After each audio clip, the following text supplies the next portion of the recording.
Assalamualaikum warahmatullahi wabarakatuh. Waalaikumsalam warahmatullahi wabarakatuh. Perkenalkan, saya Wildan Nalendra Rizky Romael dari Prodi Ilmu Pemerintahan Universitas Terbuka akan melakukan wawancara terkait implementasi konsep dan hubungan organisasi manajemen pemerintahan di kantor Imigrasi 1 non-TPI Karawang. Saya akan mengajukan beberapa pertanyaan kepada Ibu dan mohon berkenan untuk memberikan informasi karena Ibu adalah narasumber yang tepat sebagai salah satu pegawai di kantor Imigrasi 1 non-TPI. Dengan siapa saya hari ini? Saya Yovita Mahendra Kasih, Kasubag Tata Usaha Kanim kelas 1 non-TPI Karawang. Baik, Ibu, apa kabar hari ini? Baik, alhamdulillah. Apa kabar? Saya dalam keadaan yang baik dan senang telah diberi kesempatan wawancara. Baik, langsung ke pertanyaan. Bagaimana struktur organisasi di kantor Imigrasi 1 non-TPI Karawang? Di Kanim Karawang, kami struktur organisasinya terdiri dari kepala kantor, kepala sub bagian tata usaha, kepala seksi pelayanan dan verifikasi dokumen perjalanan, kepala seksi intelijen dan penindakan keimigrasian, kepala seksi izin tinggal dan status keimigrasian, kepala seksi teknologi informasi dan komunikasi keimigrasian. Nah, di bawah saya ada 3 kepala urusan, yaitu di bawah Kasubag Tata Usaha ada kepala urusan kepegawaian, ada kepala urusan keuangan, ada kepala urusan umum. Di bawah kepala seksi pelayanan dan verifikasi dokumen perjalanan ada 2 kepala subseksi, yaitu kepala subseksi verifikasi dan adjudikasi dokumen perjalanan dan kepala subseksi pelayanan dokumen perjalanan. Di bawah kepala seksi intelijen dan penindakan keimigrasian ada 2 kepala subseksi, yaitu kepala subseksi intelijen keimigrasian dan kepala subseksi penindakan keimigrasian. Di bawah kepala seksi izin tinggal dan status keimigrasian ada 2 kepala subseksi, yaitu kepala subseksi izin tinggal keimigrasian dan kepala subseksi status keimigrasian. Terakhir, di bawah kepala seksi teknologi informasi dan komunikasi keimigrasian ada kepala subseksi teknologi informasi keimigrasian dan kepala subseksi informasi dan komunikasi keimigrasian. Seperti itu. Baik, fungsi utama masing-masing seksi itu ada apa aja ya tugasnya dan siapa yang bertanggung jawab terhadap koordinasi antar seksi atau bidang? Kalau masing-masing tugasnya ya di Kasubag TU itu kita tugas fasilitatif. Kalau dikasih Yanverdok, dokumen perjalanan itu tentang paspor. Kalau yang di seksi intelijen dan penindakan itu tentang pengawasan orang asing. Kalau yang dikasih izin tinggal status adalah tentang izin tinggal warga negara asing, dan yang di seksi TIKIM, yang di seksi teknologi informasi itu tentang teknologi dan informasi keimigrasian. Baik, bagaimana sistem pengawasan internal terhadap pelaksanaan tugas dan pelayanan? Sistem pengawasan internal ya. Pengawasan internal, jadi di birokrasi itu kan kita bertingkat ya, berjenjang. Baik. Jadi dari kepala kantor dia mengawasi yang di bawahnya, yaitu Kasubag TU, kepala dan 3 kepala seksi. Nah, kita mengawasi yang di bawah kita. Contohnya adalah saya sebagai Kasubag TU, saya mengawasi 3 anggota di bawah saya, yaitu KUR Keuangan, KUR Kepegawaian, dan KUR Umum. Di bawah mereka juga ada anak buah kan, ada staf. Nah, mereka bertanggung jawab untuk mengawasi staf mereka. Jadi seperti itu. Secara berjenjang kita mengawasi pengawasan internalnya. Baik. Bagaimana komunikasi antar pimpinan, seksi, dan staf di kantor ini? Apakah ada kendala dalam implementasi manajemen karena struktur organisasi yang ada, misalnya tumpang tindih tugas atau birokrasi panjang? Saya rasa nggak ada kendala ya. Kita berusaha untuk tetap berkomunikasi dengan baik. Yang jelas itu tadi secara berjenjang kalau di internal, kalau di eksternalnya biasanya kita berkomunikasi dengan yang setara. Seumpama saya sebagai Kasubag TU ya saya berkomunikasi dengan kepala seksi karena kita setara. Begitu juga di bawah saya yang Ekselon 5 adalah para Karus, para kepala urusan itu berkomunikasinya dengan kepala subseksi. Ya, sama-sama Ekselon 5 lah. Begitu juga dengan yang staf, tapi ada kalanya juga kita bisa lintas komunikasi. Jadi kita tuh komunikasi nggak kaku gitu loh, maksudnya jadi cair aja sih. Jadi tidak ada blocking komunikasi di antara kita, sepertinya enggak gitu. Baik, berarti lebih ke sering setara antara komunikasi ya, setingkat. Lanjut, apakah pelaksanaan fungsi keimigrasian di sini sudah sesuai dengan teori manajemen publik dan birokrasi modern, misalnya prinsip efisiensi, efektivitas, dan akuntabilitas? Ya saya rasa sudah kita memberikan pelayanan yang sebaik-baiknya, memberikan pelayanan prima kepada masyarakat secara efektif, efisien. Kita juga bisa dipertanggungjawabkan juga misalkan kita memberikan pelayanan itu jelas kepada masyarakat kapan waktunya, seumpama paspor, kapan orang itu bisa datang, terus kapan juga orang itu bisa mengambil kembali paspornya yang sudah selesai, itu kan sudah ada, semuanya sudah jelas. Dan itu semua memang sudah diinformasikan kepada masyarakat. Dan juga saat masyarakat apply di aplikasi M-Paspor juga sudah terinformasi juga. Saya rasa kita sudah memberikan pelayanan yang baik, yang prima kepada masyarakat.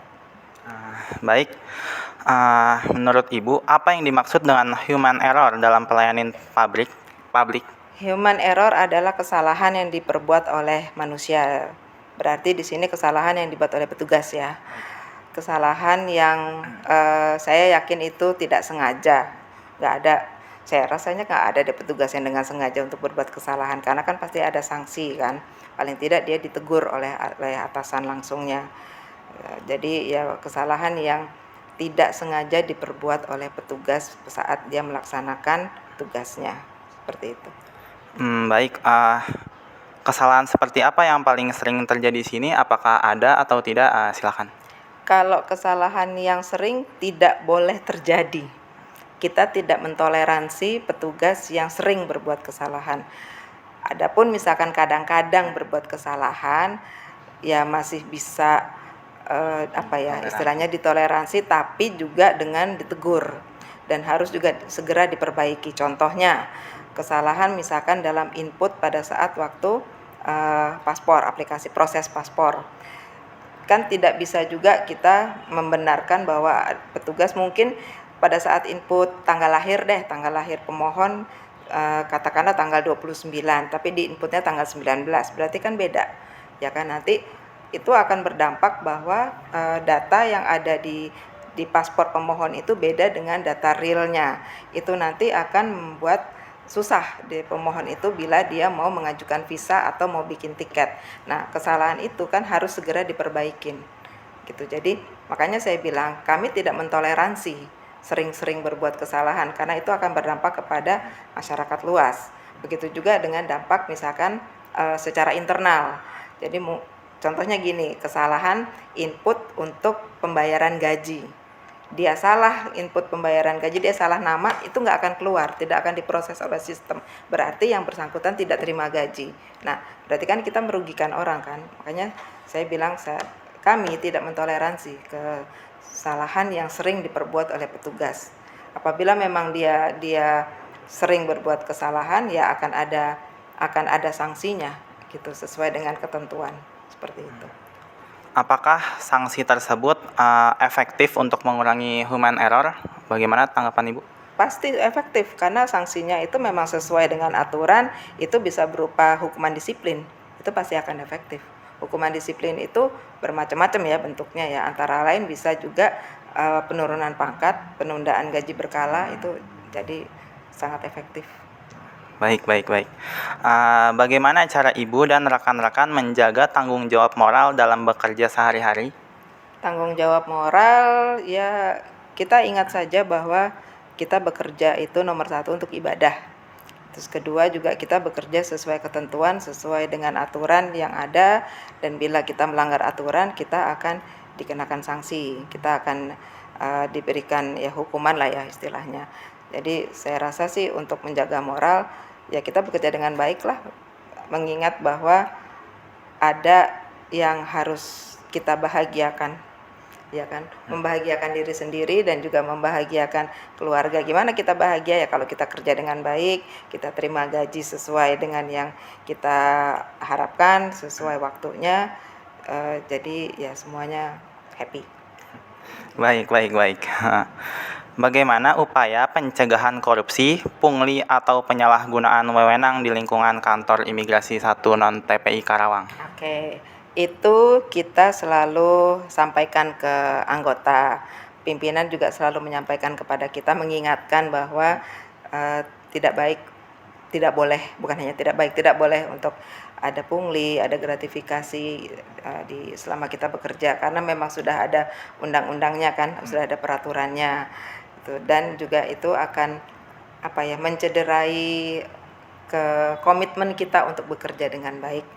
Plus juga kita juga canangkan, kita juga informasikan kepada masyarakat bahwa ya tidak ada gratifikasi, tidak ada korupsi, itu dengan misalkan di medsos gitu kan. Terus juga ada kalau nggak salah di luar-luar ini ada poster juga yang anti gratifikasi seperti itu. Jadi kita juga harus mengedukasi masyarakat, ya jangan nyogok-nyogok lah gitu, jangan mengkondisikan petugas itu korupsi. Kadang-kadang soalnya masyarakat juga nih membuat petugas itu lupa bahwa dia bekerja tidak boleh korupsi. Jadi karena demi kepentingan ini in the name of saya perlu dibantu, tapi kan misalkan itu melanggar aturan kan tidak boleh. Nah, jadi itulah makanya kita juga gaungkan melalui sekarang yang paling efektif kan adalah media sosial ya. Nah, jadi kita gaungkan juga di media sosial, mengedukasi juga kepada masyarakat, memberi pengertian juga kepada masyarakat, memberi pemahaman juga kepada masyarakat. Ya janganlah coba untuk sogok-sogok petugas, janganlah untuk menjerumuskan petugas gitu loh. Kalau nggak ada godaan dari luar kan, ya petugas juga nggak bakalan macam-macam gitu loh. Kadang-kadang petugas jadi nakal, kadang-kadang petugas jadi macam-macam, ya karena memang ada godaan juga dari luar, seperti itu. Baik, untuk pertanyaan terakhir, harapan Ibu terhadap perbaikan struktur dan manajemen di masa mendatang? Harapan saya ke depannya ASN dan PNS itu harus insan yang memang benar-benar terpilih dalam arti bahwa dia bekerja memang dengan harus integritas, dia memang bekerja harus dengan pengabdian, dia bekerja itu memang harus dengan hati lah gitu. Jadi memang benar-benar mengabdi gitu maksud saya. Bekerja juga kompetensinya juga harus baik, juga kompetensinya juga harus bagus, juga harus pinter ya, mungkin lebih pinter daripada yang sekarang ini gitu, dengan moral juga yang harus baik gitu kan, karena kan katanya mau Indonesia emas ya kan. Jadi PNS sama ASN-nya pun juga harus PNS dan ASN yang emas, seperti itu. Baik, sangat bagus ya. Saya rasa cukup. Terima kasih atas waktu dan informasi yang Ibu berikan. Data yang kami peroleh akan sangat membantu dalam penyusunan penelitian ini. Sukses selalu untuk Ibu dalam menjalankan kegiatan dan tanggung jawabnya. Wassalamualaikum warahmatullahi wabarakatuh. Waalaikumsalam warahmatullahi wabarakatuh. Makasih. Ya.